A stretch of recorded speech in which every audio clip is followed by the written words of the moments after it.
జీవాన్ని కోరుకోమంటే మనం ఏంటండి, క్షయమైపోయే వాటిని ఆధారపడిపోతున్నాం. అవే మనకి శాశ్వతం అని బ్రతుకుతున్నాం.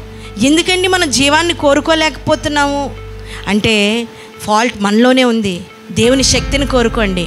ఎండిపోయిన జీవితాలు చిగురింపబడతాయి. ఆమేన్. ఎండిపోయిన మన బ్రతుకులు చిగురింపబడతాయి. ఇంకా మారవనుకున్న మన బ్రతుకులు మార్చబడతాయి. హల్లెలూయా. ఇంక నా రోగము కుదర్చబడితే ఇంకంతే, నా జీవితకాలం అంతే అని నువ్వు బాధపడుతున్నావేమో, దేవుడు నీ రోగాన్ని కుదర్చబోతున్నాడు. ఎప్పుడు జీవాన్ని కోరుకోండి. జీవాన్ని ఇచ్చే దేవుడు ఆయన. మనం కోరుకోవట్లేదు, ఆ నిమిషానికి సంతోషపరిచే వాటినే కోరుకుంటున్నాం. దీన్ని అధిగమించాలని, అనగద్రొక్కాలని, నోర్లు ముయ్యాలని అనేక ప్రయత్నాలు జరుగుతున్నా ఈ జీవము మనలో ప్రవహిస్తూనే ఉంది. హల్లెలూయా. కనుకనే జీవాన్ని కోరుకోమంటున్నాము. అక్కడ చనిపోయి ఎండిపోయిన ఎముకలు ఎప్పుడో ఎండిపోయేవి, కానీ అందులో ఏ జీవం ఉందండి? సజీవుడు, మరణంలో లేచిన క్రీస్తు యొక్క జీవం ఉంది. కనుకనే ప్రతి ఎముక బ్రతికింపడ్డాయి.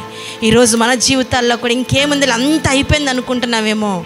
చచ్చిపోయిన నీ జీవితం, ఎండిపోయిన నీ బ్రతుకు, మూడు బారిపోయిన నీ జీవితము, బీడు బారిపోయిన భూమి లాంటి నీ బ్రతుకు దేవుడు చిగురింపబోతున్నాడు. హల్లెలూయా.